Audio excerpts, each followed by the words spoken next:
Yes, chef. Welcome back sa Farm to Table. Thank you. And kung hindi ako nagkakamali, first time na nakasama ka natin is isang food exploration sa isa sa mga restaurants. Yes.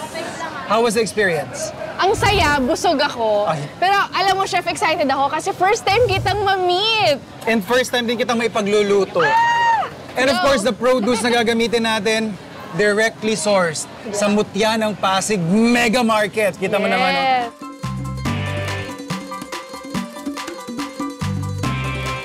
Ito yung ating wrap sa ruleta. Annalena. So yung dish na iluluto ko sa'yo will actually be decided by this guy.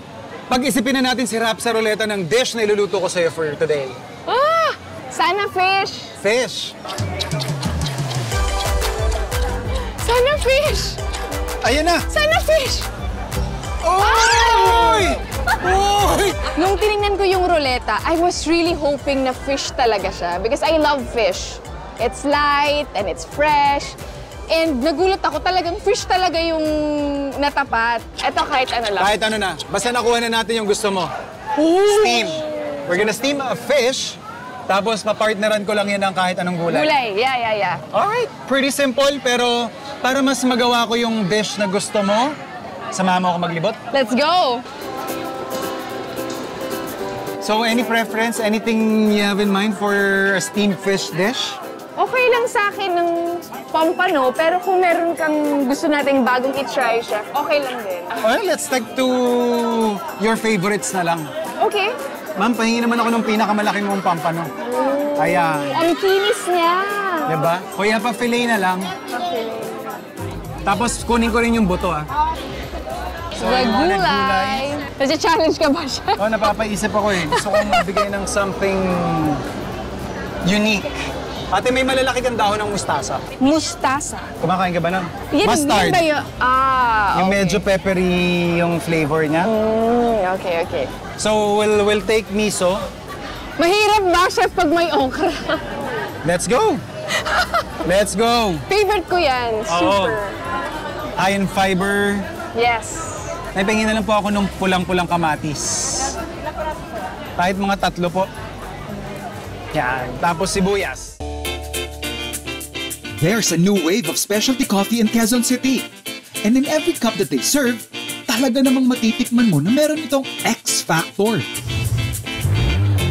Well, technically, X-Wave is a new generation of specialty coffee or new wave of coffee where innovate the coffee into the next level. Of course, we serve specialty coffee quality like graded coffees from SEA. Then, as well as we innovate ideas, we do more of latte art, we do more of pour-overs, and then we specialize brewing and we specialize doing latte art as well. Our specialty coffees came from different countries. At this moment, we have from Latvia, Amsterdam, Vietnam, and then Brussels. Para maging unforgettable ang kanyang unang pagbisita sa Farm to Table, ipinaranas natin kay kapuso comedian Vivek Caravanes ang exciting at unique tasting experience atin ng X-Wave Specialty Coffee. Cleanse mo muna tayo ng palate just to rinse our palate para mas matikman natin yung full potential ng coffee natin. So that is soda water. So iinumin ba lahat o magbumumog? Anong gagawin? Just a little para lang A little. Gano'n yung a little? Konting-konti lang. Titigan niyo pong mabuti kung gaano kabusisi. Siguro napakasarap niya na, no? We'll see. Actually, the coffee depends on kung sino yung makaka-appreciate talaga sa kanya. So, walang masarap, walang hindi masarap na coffee. Kasi nagiging bias tayo pag sinabi natin masarap. It's because iba't iba tayo ng taste palette. Parang mga chef. Sa bagay, nag-iintindihan kita dyan. Kasi kaya nga may mga kape na iba't ibang flavors, Yes, no? Tulad nga ako, halimbawa, ako ang paborito ko, cafe latte. Yan, latte ako.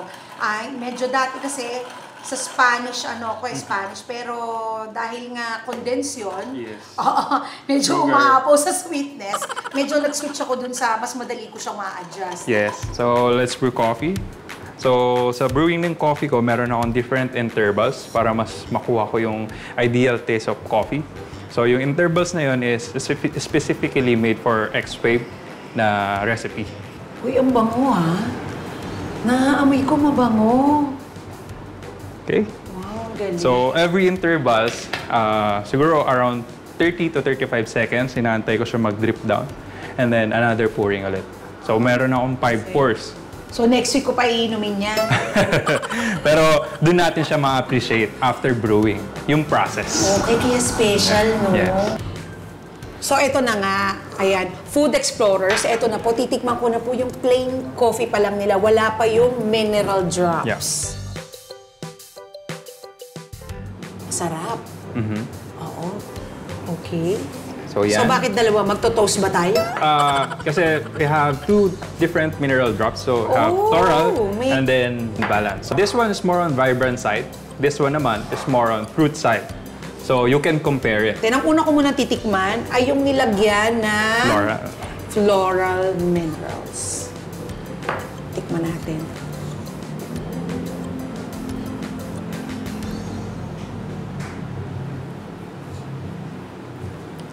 Lasang sampagita. Oo, kaya pala floral. Pero masarap na Yeah. ubus ko, ha? Tapos na-control niya yung strongness ng Yeah. coffee. And then, ito na po. Ito namang Oo. isa. Ayan. And Kung balance. saan yung balance naman ang pangalan ng minerals na nilagay niya. Nag-iba siya. Oo, nag-iba din siya. Yes. Again, yung strongness niya bumaba na. Yes. Oo, pero kung papipiliin ako, mas gusto ko to. Yes. At dahil paborito ni Viveka ang lattes, pumasa kaya sa kanyang panlasa ang isa pang bestseller ng X-Wave na Iced Volcano Latte? Kung nakikita yung powder sa ibabaw, activated charcoal daw. Tapos yung black ink, food grade po. Ibig sabihin, food coloring. Tapos, sa ilalim daw lang daw ang stir. Ay, grabe, ang sarap. Magkano to? Nagde-deliver ba kayo? Oo. Naku, ang sarap po. Yung kanyang creaminess na sumalo dun sa kakaiba nilang kape, masarap na agad. Nagdagdag pa yung kanilang black ink at saka yung kanilang activated charcoal. Ang sarap po, grabe. Try nyo po. The cafe also serves a hot version of their famous drink with matching latte art pa.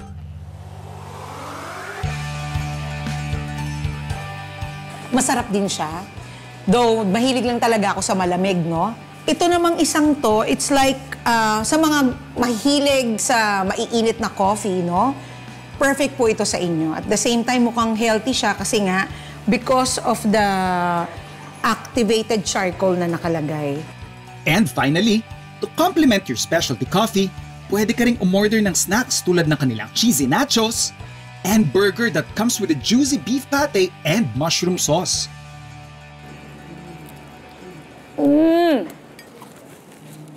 Ang sarap. Wala naman nakaibang masasabi, masarap talaga. Perfect lalo pagka pupunta kayo dito, mag-merienda kayo. Achieve. Ang mahilig talagang kumain ng ganito. Naku! Kanina, tumapat ang rapsaroleta sa steamed fish. Ayan na! Sana fish! At ngayong napamalengke na namin ang paboritong isda at mga gulay ni Annalyn, oras na para iluto natin ang putahing pagsasaluhan namin mamaya. Kumukuha lang ako ng inspiration from our favorite sinigang sa miso. Kaya bibigyan ko lang siya ng ibang atake. So here's our mustasa. So ang gagawin ko, yung miso natin, miso paste natin and our sinigang powder, siyang ipangpapatimpla ko doon sa ating fish fillet. Tapos, babalutin ko nitong ating mustasa and then lahat ng gulay na napili niya, igigisa ko na lang para pinaka-garnish or on the side. Pinipili ko lang yung mga malalaking dahon. Yun yung mas madaling ipambabalot doon sa isda. What I'm preparing to do here is, yun nga, iba-blanch natin. Kasi kapag hindi nyo binlanch yung dahon, ito mapapansin ninyo, kunyari i-rolyo natin. Ayan o, malutong siya masyado, nagsisnap yung mga stem niya. Para maiwasan yun, iba-blanch lang natin siya mabilis.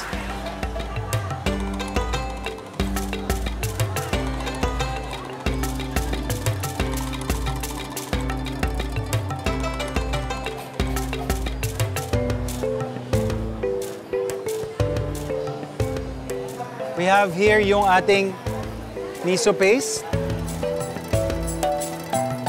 And then, yung ating tamarind powder. We're just gonna mix this together. So we have here a very thick paste. It's like clay consistency ng ating miso paste at saka ng tamarind powder or sinigang mix. Ito ngayon yung ipapalaman natin doon sa ating isda.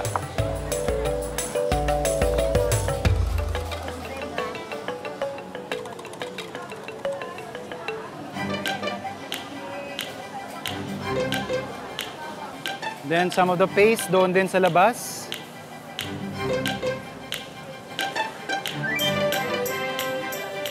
So yung ating mustasa, yun yung ipangbabalot natin.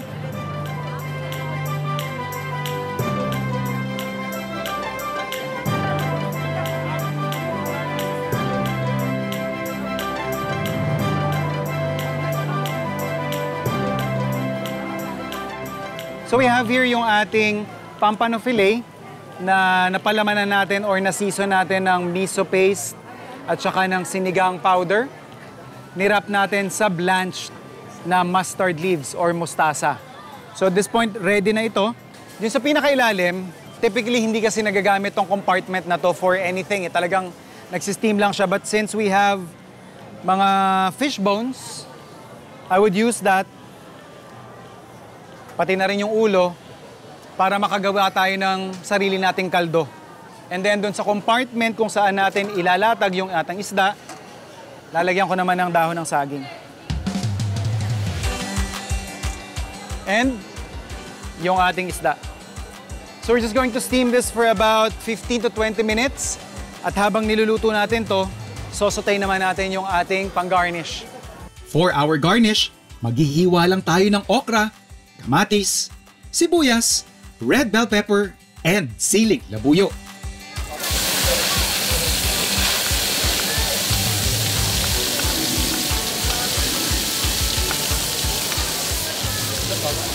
Tapos lalagyan ko lang din siya ng ating miso paste. So lagyan lang natin ng konting tubig.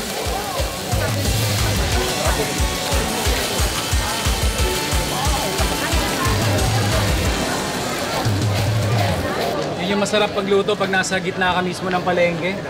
Pag may kulang ka, palista na lang muna. So titimplahan natin ng bagong isda. So this is a new dish that I'm basically exploring. I haven't tried our local miso paste for saute or as a base for my sauce. Ginagamit lang to kadalasan naman sinigang lang sa miso. Pero dahil nag-iimbento tayo ng kung anong meron dito, I came across this very interesting texture na para kang nagdurog ng itlog na pula pero hindi maalat. Pero may bahid siya ng asim na para kang kumakain ng buro yung galing sa Pampanga or sa North. So yun yung nadi-discover ko. And sabi ko nga, unlike the Japanese and Korean miso, yung sa atin matabang. Kaya eto, nagpalista muna tayo ulit ng bagong isda. And then ihahalo ko lang yung ating okra, bell pepper, and sili.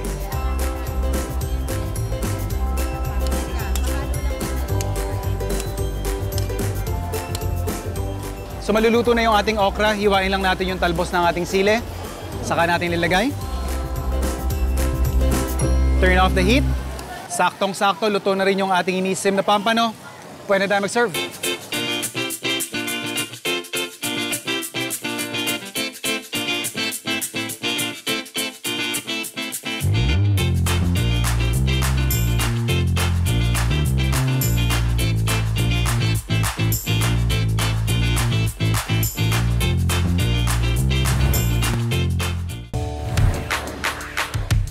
Nagbabalik si Vivek Ravanes para naman sa isang all-out food trip sa isang restaurant na patok na kainan at event venue dito sa Quezon City.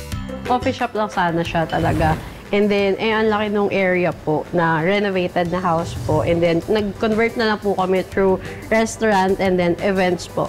Like mga weddings po, seminars. Usually, yung mga menu po is requested by the owners po. Food Explorers, tara, food trip tayo. Nako, eto, nakitang-kita nyo naman. Ang daming masasarap na pagkain. Hindi ko alam talaga kung anong uunahin ko, no? Itong aking nasa harapan, ito talaga yung medyo, alam mo na sobrang special. Ang tawag nila dito ay rib-eye steak. Locally yung ribeye steak po natin po. Yes po, kaya medyo affordable price po siya. Served with mashed potato, buttered vegetable, and then yung sauce po niya na mushroom gravy sauce po. Siyempre dito, kailangan mag-inarte muna tayo. Kailangan yung bakutsi-kutsilong ganyan, oo. Para maramdaman nating maya. Nakaka-LL, ganon. So, ito dapat yung medyo maliit lang ang buka ng bibig para bagay sa kain. Pero siyempre, pag nagpakatotoo tayo, ito talaga dapat yan.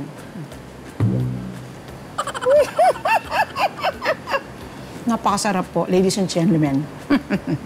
Perfect. Nakita nyo naman, no? Ayan. Ito ang tinatawag na seafood chowder. Lasang may handa na niluto ng lola mo. One of the mommy dearest na kakagusto dito, si Mel. Mel Martinez, para sa'yo to. Mahilig ka sa mga maiinit, di ba? Yung truffle pasta po natin usually, regular truffle pasta lang po na garlic-based po and cream, and then the truffle sauce po, and then Parmesan cheese po, and then with homemade na focaccia bread. So far, ang sarap ng pagkain nyo, ha? Truffle pasta. So, syempre may cheese din siya sa ibabaw. Tapos, kung hindi ako nagkakamali, ano ba itong mga dried leaves na to? Okay. Akala nyo wala akong kasama, di ba? Narinig nyo yun, ang dami sumagot. Sorry po, sa amin po kasi, nagkukutsara po ako pag may pasta. Huwag tayong dapat sa totoong buhay tayo, ha? Oo.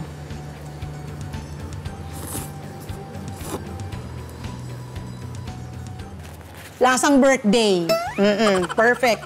So, para maiba, ito yung mga nakaka-LL tsaka level up na birthday pagka may puting pasta sa handaan. Alam nyo yan. Since wala naman lumpiang Shanghai dito, so LL ang ating handa. Napakasarap. LL. Luwag-luwag. Nakakaluwag-luwag. O, syempre, mag-salad naman tayo. Wow, green na green. Tama kayo sa iniisip nyo. Fresh garden salad. So usually, po siya, fresh lettuce, kale, arugula, and then sweet and spicy mango vinaigrette po with fresh watermelon, mango, and then grapes, and then candied walnut, and then Parmesan cheese on top po. Sarap. Siyempre, healthy to.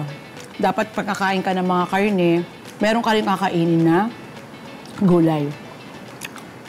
Para sa mga hindi mahilig sa gulay, isang magandang, perfect dish to para sa inyo. Kasi, medyo, alam mo yun, malilito ka, tatanggapin mo yung lasa ng gulay kasi matamis eh. May tamis siya coming from the mango at saka doon sa mga fruits na ibang nakalagay. Tsaka syempre meron siyang candied walnuts. Kaya masarap. May kakamouflage na yung lasa ng gulay, in fairness. Para sa akin, ng isang restaurant, ang isang kainan, pagka nakapagbigay ka ng isang magandang potahe ng salad, mahusay ang chef mo. Maganda yung tawag dito, standard nung kanilang restaurant. Kasi ibig sabihin, yun ang pambalanse. Kasi hindi naman lahat ng restaurant may masarap na garden. Siyempre, ito ang ating blueberry cheesecake. Ang sabi nga nila, pangkabataan. Lahat ng gusto mo nandyan. Kumbaga, walang pasubali, wala kang iingatan, wala kang iniisip na maintenance. At ito naman, ang friendly, ang paborito ng nanay ko at ng tatay ko, at paborito ko na rin, ang sugar-free cheesecake. Ay! Naku naman!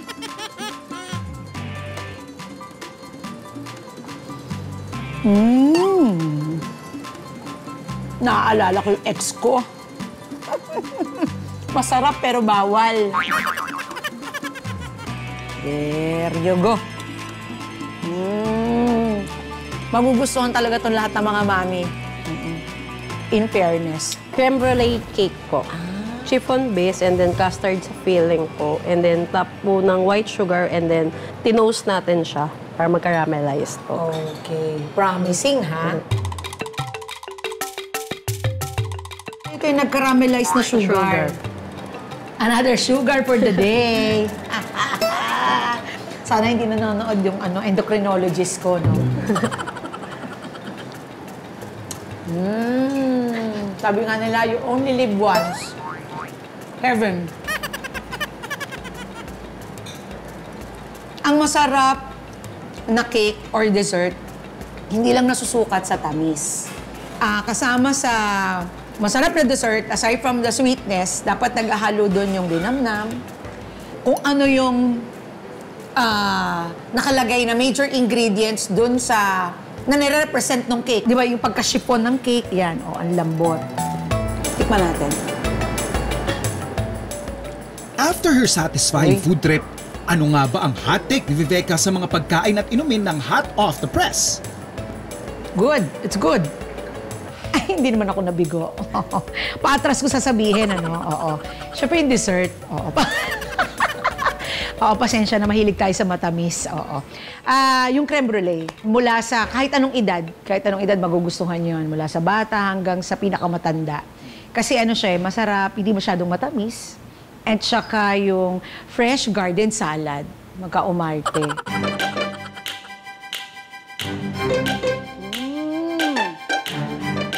Luto na ang ating steamed fish with sauteed okra. Pero si Annalyn, busy pa sa kanyang pag-iikot sa fruit stands ng mutya ng Pasig Mega Market. Lalo pat may isang prutas daw dito na nagpapaalala sa probinsyang kinalakhan niya. Meron din silang pinya. Alam niyo ba guys, I was born and raised in Ormoc City, Leyte, in which doon sikat sa amin ang pinya. Meron sila dito. Pwede ba tayong mag-try? Sige. Ayan na!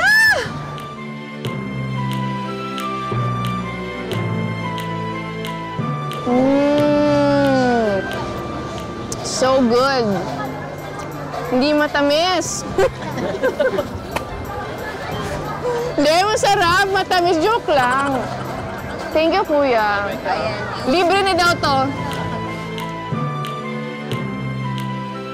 So ito na yung ating steamed pampano with your sauteed okra. Grabe, parang pang fine dining to. Let's go. Game. Let's go. Cheers. Cheers.